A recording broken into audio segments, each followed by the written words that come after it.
जय अघोई अष्टमी माता की। एक समय की बात है, किसी गांव में एक साहूकार रहता था।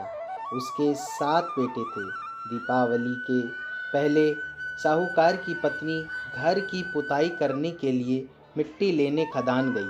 वहां एक खुदाल से मिट्टी खोदने लगी। देव योग से साहूकार की पत्नी को उसी स्थान पर एक शाही की मांद थी, जहां वह अपने बच्चों के साथ रहती थी। अचानक खुदाल साहूकार की पत्नी के हाथों शाही के बच्चे को लग गई, जिससे उस बच्चे की मृत्यु हो गई। शाही के बच्चे की मौत का साहूकारनी को बहुत दुख हुआ, परंतु वह अब कर भी क्या सकती थी। वह पश्चाताप करती हुई अपने घर लौट आई। कुछ समय बाद साहूकारनी के एक बेटे की मृत्यु हो गई।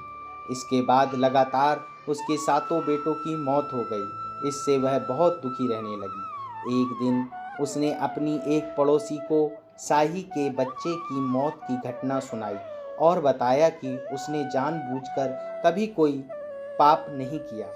यह हत्या उससे गलती से हुई थी, जिसके परिणाम स्वरूप उसके 7 बेटों की मौत हो गई। यह बात जब सबको पता चली तो गांव की वृद्ध औरतों ने साहूकार की पत्नी को दिलासा दिया।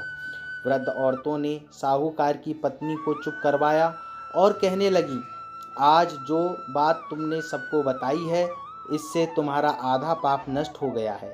इसके साथ ही उन्होंने साहूकारनी को अष्टमी के दिन अघोई माता तथा शाही के बच्चों का चित्र बनाकर उनकी आराधना करने को कहा।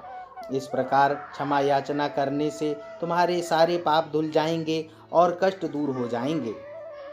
साहूकार की पत्नी उनकी बात मानते हुए कार्तिक मास की कृष्ण पक्ष की अष्टमी को व्रत रखा और विधि पूर्वक क्षमा पूजन कर याचना की। इस प्रकार उसने प्रतिवर्ष नियमित रूप से इस व्रत का पालन किया, जिसके बाद उसके 7 पुत्र रत्नों की फिर से प्राप्ति हुई।